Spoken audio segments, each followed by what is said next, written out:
साथियों, आज बात होगी मुलाकात की।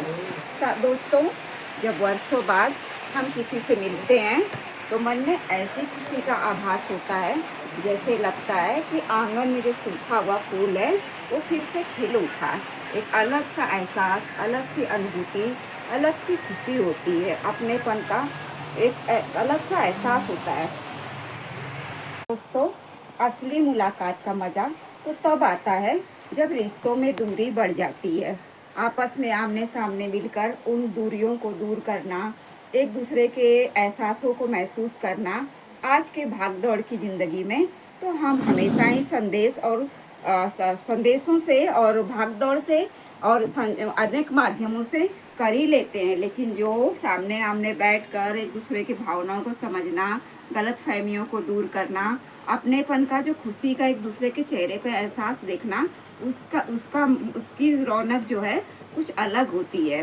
साथियों, जब कभी हमारा बचपन से मिला हुआ बिछड़ा हुआ साथी अचानक से सामने आ जाए, कोई रिश्तेदार आ जाए, तो उस समय जो अपनापन, खुशी होती है और जो हमें एक मुलाकात का अलग अनुभव होता है, ऐसे में यही लगता है कि आप भले से कितना भी मीडिया आगे हो गया हो, लेकिन इसका एहसास एक अलग सा एहसास होता है।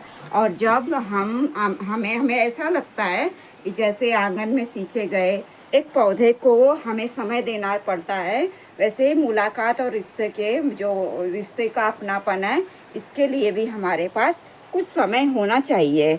और जब ये बार बार की गई मुलाकातों को याद करते हैं तो जीवन के जो सभी गीले शिकवे हैं वो दूर हो जाते हैं। जीवन में अचानक से कोई मिल गया, कोई बिछड़ गया, इनका सबका एहसास बस इस मुलाकातों के जरिए, जैसे मानो किताबों के किसी पन्ने में कुछ लिखे हुए अल्फाज, सुनहरे अक्षर, जिन्हें पढ़कर हमारा मन बार बार मुस्कुराए उठता है।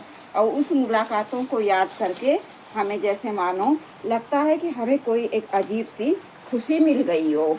इसलिए जीवन में मुलाकातों का बहुत अलग महत्व है। इसके बारे में सोचते ही हमें एक खूबसूरत एहसास होता है। साथियों, ऐसा है ना?